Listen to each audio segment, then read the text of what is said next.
पिछले जमाने का जिक्र है। किसी गांव में एक मोची रहा करता था जो गैर शादीशुदा था। वो दिन भर लोगों के जूते सिलाई करता और उससे उसे जो पैसे मिलते उससे अपना गुजर बसर चलाता। उसकी आमदन इतनी कम थी कि मुश्किल ही से अपना पेट भर सकता था, इसलिए उसने अपनी शादी के बारे में कभी सोचा भी नहीं था। एक दिन ऐसा हुआ कि उसका खिचड़ी खाने का दिल चाहा। उसने कई दिनों से खिचड़ी नहीं खाई थी। चनाचे वो बाजार से चावल और कुछ मूंग की दाल खरीद कर ले आया और बड़े चाव से खिचड़ी तैयार की। जब खिचड़ी पककर तैयार हो गई तो उसने एक बड़े से थाल में उसे डालकर रख दिया ताकि ठंडी हो जाए। फिर उसने सोचा कि जब तक खिचड़ी ठंडी होती है इतनी देर में लोगों के जूते वापस कर आता हूँ। ये सोचकर वो खिचड़ी को वहीं पर छोड़कर लोगों के सिलाई किए हुए जूते वापस देने के लिए चला गया। इत्तेफाक से एक गीदड़ भी जंगल से घूमता घुमाता इधर को निकल आया। उसने जुलाहे का घर खाली देखा तो अंदर घुस आया। जब उसने सामने देखा तो एक बड़ी सी थाली में ताज़ा ताज़ा खिचड़ी रखी हुई थी। गीदड़ भूखा तो था ही, उसने आओ देखा न ताओ और जल्दी जल्दी खिचड़ी खाने में लग गया। अभी वो पूरी खिचड़ी खत्म भी नहीं कर पाया था कि बदकिस्मती से बाहर से मोची आ गया। मोची भी खिचड़ी खाने के लिए बेताब था और उसे जल्दी थी कि जल्दी से घर जाऊं और खिचड़ी खाऊं। इसीलिए वो लोगों के सिलाई किए गए जूते जल्दी जल्दी वापस करके घर आ गया था। लेकिन जब उसने घर आकर ये देखा कि गीदड़ मजे से खिचड़ी खा रहा है तो उसने जल्दी से घर के दरवाजे बंद किए और गीदड़ को एक रस्सी से पकड़कर बांध दिया। उसके बाद मोची ने एक मोटा सा डंडा पकड़ा और जी भर के उसकी मरम्मत की। वो थोड़ी थोड़ी देर बाद उठता और डंडा लेकर गीदड़ की ठुकाई शुरू कर देता और जब थक जाता तो फिर अपने काम काज में लग जाता। गीदड़ दिल ही दिल में सोचने लगा, अगर ये मुझे यूं ही मारता रहा तो मेरा जिंदा बचना मुहाल है।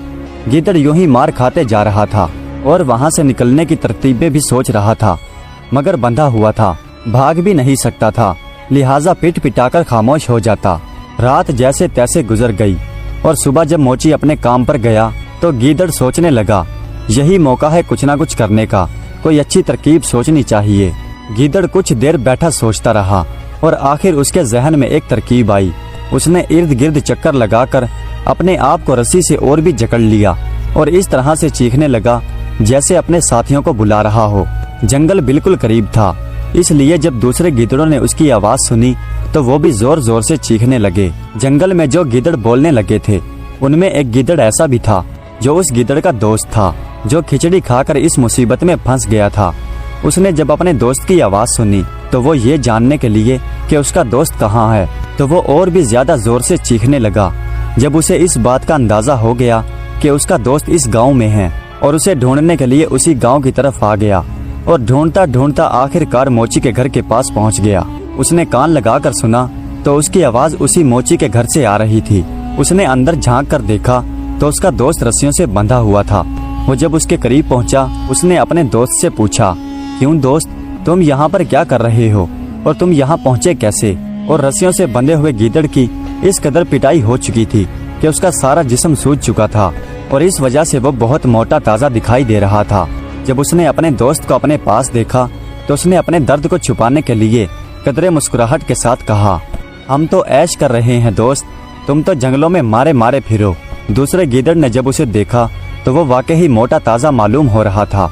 उसने उससे सवाल किया, फिर भी तुम हमें बताओ कि तुम्हें ये कामयाबी कैसे मिली? रस्सियों से बंधे हुए गीदड़ ने बड़ी चालाकी और होशियारी से काम लेते हुए कहा, मैं तुम्हें ये राज बताने के लिए तैयार हूँ, मगर एक शर्त पर। वो क्या? मुझे जल्दी बताओ। दूसरे गीदड़ ने कहा, वो शर्त ये है कि तुम किसी को हरगिज नहीं बताओगे। नहीं, बिल्कुल नहीं, तुम मुझसे वादा ले सकते हो कि मैं किसी को नहीं बताऊंगा। इस पर रस्सियों से बंधे हुए गीदड़ ने कहा, दरअसल बात यह है कि मुझे निहायत रहमदिल और नेक आदमी ने पकड़ लिया है। वह मेरी बहुत खातर तवज्जो करता है और तुम देख नहीं रहे कि उसने कैसे मुझे रस्सियों में जकड़ा हुआ है कि मैं कहीं अपने आप को छुड़ाकर यहाँ से चला न जाऊँ। फिर उसने अपने ऊपर बंधी हुई रस्सियों की तरफ इशारा करते हुए कहा, देखो मैं किस कदर मोटा ताज़ा हो गया हूँ। वो आदमी मुझे हर रोज हलवा पूरी खिलाता है। दूसरा गीदड़ उसकी बातें सुन रहा था और दिल ही दिल में सोच रहा था कि काश ये मौका मुझे मिल जाए। हलवा पूरियों के नाम से उसके मुंह में पानी आ चुका था। बंधे हुए गीदड़ ने जब ये देखा कि उसका दोस्त उसके फरेब में आ चुका है तो वो आहिस्ता से बड़ी राजदारी के साथ कहने लगा कि तुम मेरे दोस्त हो, मैं तुम्हारे लिए ये कर सकता हूँ कि तुम मेरी रस्सियाँ खोल दो और मैं तुम्हें अपनी जगह पर बांध देता हूँ, और इस तरह से तुम भी 2-3 रोज में मेरी तरह मोटे ताजे हो जाओगे और खूब ऐश करोगे। बाहर से आने वाला गीदड़ बेवकूफ़ तो बन ही चुका था, इसलिए खुश होकर बोला, हाँ दोस्त, अच्छा है, तुम्हारी मेहरबानी से मैं भी 2-4 रोज हलवा पूरी खा लूँगा। लो मैं तुम्हारी रस्सियाँ खोल देता हूँ और तुम मुझे अपनी जगह पर बांध दो। इसके बाद उसने बंधे हुए गीदड़ की रस्सियाँ खोल दी। बंधे हुए गीदड़ ने खुद वहाँ से आज़ाद होकर उसे वहाँ पर बांध दिया और वहाँ से चलता बना। उधर जब मोची अपने काम से घर वापस आया तो उसने करीब पड़ा हुआ डंडा उठाया और गीदड़ की मरम्मत शुरू कर दी। उसे क्या मालूम था कि ये वही गीदड़ है या कोई और।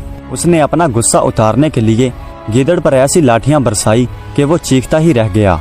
वो बहुत घबराया कि ये कैसा हलवा पूरी है जो मुझे मिल रहा है। खैर कुछ देर तो वो खामोशी से पिटता रहा, लेकिन जब उसने देखा कि मोची तो किसी सूरत भी बस नहीं कर रहा तो उसने मोची से कहा कि तुम मुझे इस तरह से क्यों मार रहे हो, मैंने तुम्हारा क्या बिगाड़ा है। उधर जब मोची ने गीदड़ को देखा कि वो इंसानों की तरह बातें कर रहा है तो वो बहुत हैरान हुआ और सोचने लगा कि इससे पहले तो ये नहीं बोलता था। उसने दिल में ख्याल किया, यकीनन ये मुझे पहले बेवकूफ़ बना रहा था, इसलिए इसने मुझसे कोई बात नहीं की थी और अब शायद ये बहुत ज़्यादा मार खा चुका है, इसलिए मुझसे बातें करने लगा है। मोची ने 2-4 डंडे और बरसाए और कहने लगा कि जब तक मैं अपनी खिचड़ी का बदला पूरा ना ले लूं तो तुम्हें इस तरह से मारता रहूंगा। बताओ तुमने मेरी खिचड़ी क्यों खाई। गीदड़ बेचारे को अब पता चला कि उसके दोस्त ने बेचारे मोची की खिचड़ी खाई थी और इसीलिए उसने उसे बांध रखा था। उसने मोची से कहा कि मैंने तुम्हारी कोई खिचड़ी नहीं खाई है। फिर उसने बताया कि मैं जब यहाँ पर आया तो यहाँ एक गीदड़ रस्सियों से बंधा हुआ था। उसने मुझे बताया कि अगर तुम यहाँ मेरी जगह पर बंध जाओ तो हर रोज ही हलवा पूरी खाने को मिलेगी, लिहाजा मैंने उसे यहाँ से खोल दिया और वो खुद अपनी जगह पर मुझे बांधकर यहाँ से चला गया है। अब तुम आए हो तो तुमने आते ही मेरी पिटाई शुरू कर दी है। गीदड़ की सारी बातें सुनकर मोची बोला, मैं तुम्हारे सब मकर जानता हूँ। इतना कहकर उसने 2-4 डंडे और गीदड़ की कमर पर जड़ दिए। अब तो गीदड़ और भी घबराया और सोचने लगा कि ये तो मुझे जान से ही मार डालेगा। चनाचे वो मोची की मिन्नत समाजत करते हुए बोला, अगर तुम मुझे आज़ाद कर दो तो मैं तुम्हारी शादी बादशाह की बेटी से करवा दूंगा। गीदड़ बोला, क्या कहा। मोची का मुंह खुला का खुला रह गया। बादशाह की बेटी से मेरी शादी? उसने बड़े ताज्जुब से पूछा, ये तुम क्या कह रहे हो। कहा मैं गरीब मोची और कहा बादशाह की बेटी, क्या तुम मुझे बेवकूफ़ बना रहे हो। इस पर गीदड़ बोला, नहीं, कि मैं सच में तुम्हारी शादी बादशाह की बेटी से करवा दूंगा। मोची हैरानी से बोला, क्या वाकई ही? लेकिन मुझे यकीन नहीं आ रहा। गीदड़ कहने लगा कि मैं तुमसे वादा करते हुए कह रहा हूँ कि मैं अपनी बात को पूरा करूँगा। गीदड़ की इस यकीन दहानी के बाद मोची ने उसे आज़ाद कर दिया। गीदड़ आज़ाद होने के बाद मोची से कहने लगा, तुम घर में ठहर कर मेरा इंतज़ार करो, मैं बहुत जल्द तुम्हारे लिए खुशखबरी लेकर आऊँगा। इतना कहकर गीदड़ वहाँ से रुखसत हो गया। गीदड़ गांव से निकलकर दरिया के किनारे पर पहुँच गया। उसने दरिया को पार किया और दूसरे किनारे पर पहुंचकर उसने इंसानी रूप धार लिया।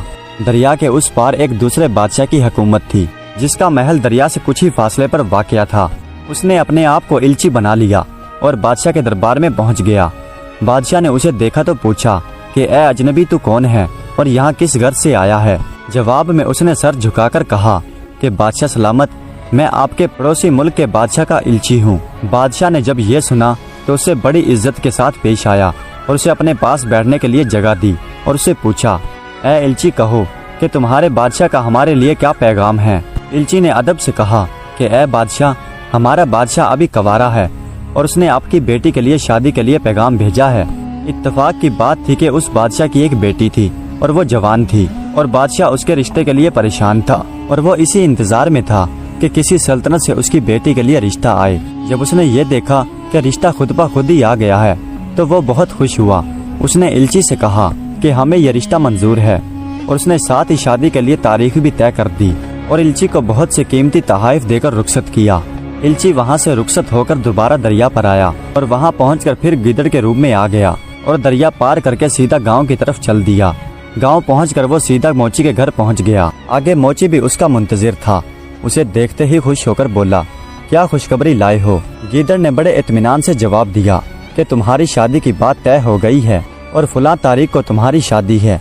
ये सुनकर मोची ने घबरा कर कहा, मगर मेरे पास तो एक फूटी कौड़ी भी नहीं है, इस पर गीदड़ ने कहा कि तुम फिक्र न करो। गीदड़ ने इतना कहा और मोची को हैरान परेशान छोड़कर वहाँ से चला गया। हकीकत ये थी कि मोची को अभी तक यकीन नहीं आ रहा था कि उसकी शादी किसी बादशाह की बेटी से होने वाली है। ये अनहोनी बात थी। लेकिन जब उसी तारीख को गीदड़ सुबह सवेरे उसके पास पहुंच गया तो उसे और भी ताज्जुब हुआ और गीदड़ ने उससे कहा कि जल्दी करो, मेरे साथ चलो, आज तुम्हारी बादशाह की बेटी से शादी है। भला मोची को क्या साजो सामान लेना था। वो खामोशी से गीदड़ के पीछे पीछे चल दिया और गीदड़ उसे अपने साथ लेकर गांव से बाहर उसी दरिया के करीब पहुंच गया। उस वक्त दरिया के किनारे पर एक धोबी कपड़े धोने के लिए आया हुआ था। गीदड़ ने उसे एक सोने की मोहर दी और कहा कि तुम्हारे पास जितने भी कपड़े हैं इन्हें आसपास दरख्तों और झाड़ियों की तरफ फैला दो। धोबी को मुफ्त में सोने की मोहर मिल चुकी थी, उसे और क्या चाहिए था। उसने वो कपड़े जो वो धोने के लिए गठड़ी बांधकर लाया था गीदड़ के कहने के मुताबिक दरिया के पास झाड़ियों और दरख्तों पर फैला दिए। गीदड़ ने जब देखा कि उसने कपड़े फैला दिए हैं तो वो एक रुई बेचने वाले के पास गया और उसे सोने की एक मोहर देकर बोला, तुम धुनी हुई रुई के चंद गट्ठे दरिया के किनारे के पास पहुंचा दो। रुई बेचने वाले आदमी ने सोने की मोहर लेकर धुनी हुई रुई के कुछ गड्ढे दरिया के किनारे पर पहुंचा दिए। और जब ये सब कुछ हो चुका तो गीदड़ ने जुलाहे से कहा कि जैसा मैं कहूँ तुम वैसा ही करना। मोची ने कहा कि हाँ, तुम जैसा कहोगे मैं वैसा ही करूँगा। उसके बाद गीदड़ ने मोची को समझाते हुए कहा कि मैं दरिया के उस पार जा रहा हूँ और तुम मुझे यहाँ से वहाँ जाते हुए देखते रहना। जब तुम मुझे देख लो कि मैं बादशाह के महल में दाखिल हो रहा हूँ तो तुम धोबी से कहना कि तुम अपने सारे कपड़े उतार कर ले जाओ जो उसने दरख्तों और झाड़ियों पर फैलाए हैं। उसके बाद तुम धुनी हुई रुई के गट्ठे इकट्ठे करके थोड़ी थोड़ी रुई दरिया में डालना शुरू कर देना, बाकी मैं खुद ही सब कुछ ठीक कर लूँगा। गीदड़ मोची को ये हिदायत देकर खुद दरिया में तैरता हुआ दूसरे किनारे पर पहुँच गया। दूसरे किनारे पर पहुंचकर उसने फिर से इल्ची का रूप धार लिया और बादशाह के महल की तरफ चला गया। दूसरी तरफ बादशाह शहजादी की शादी करने के लिए पूरी तैयारियां करके बैठा था और शाही बारात का मुंतजिर था। उसने इसी इंतजार में महल की छत पर चढ़कर देखा तो धोबी ने जो कपड़े दरख्तों और झाड़ियों पर फैला रखे थे उन्हें देखकर बादशाह को यूं लगा कि जैसे बारात ने दरिया के उस पार पड़ाव डाल रखा है और यहाँ पहुँचने ही वाली है, और वो इसी इंतजार में बैठा था।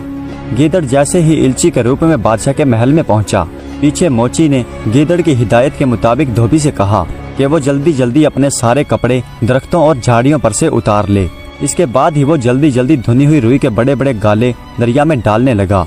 दरिया में रुई के गाले डूबते तैरते दूर से इस तरह से मालूम हो रहे थे कि जैसे बड़ी बड़ी कश्तियां दरिया में डूब और तैर रही हों। उधर इल्ची जैसे ही बादशाह के महल में पहुंचा तो उसने रोना धोना शुरू कर दिया। उसे इस तरह से रोता पीटता देखकर बादशाह बहुत परेशान हुआ और उससे पूछने लगा, तुम्हें क्या हुआ और शहजादी की बारात कहाँ है? बादशाह सलामत, बहुत बुरा हुआ। हमारा बादशाह बारात के साथ दरिया को पार कर रहा था कि जबरदस्त किस्म का तूफान आ गया। तमाम साजो सामान, अमीरो वजीर, रिश्तेदार और फौज के आदमी कश्तियां समेत ही डूब गए। और हमारा होने वाला दामाद कहाँ है? क्या वो भी डूब गया? बादशाह ने परेशान होकर पूछा। इस पर इल्ची ने कहा कि बादशाह सलामत, खुशकिस्मती से मैं और बादशाह ही बचे हैं, और वो भी तन के कपड़ों के साथ। और बादशाह सलामत का तो लिबास भी झेर झेर हो गया था।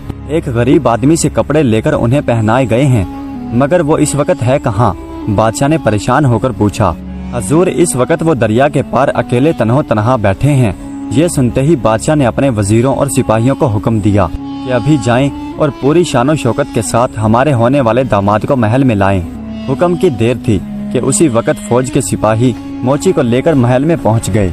उस वक्त तक धोबी अपने सारे कपड़े समेटकर जा चुका था और रुई के बड़े बड़े गाले दरिया में डूब चुके थे। सिर्फ मोची हैरान परेशान दूसरे किनारे पर बैठा ये सब कुछ देख रहा था।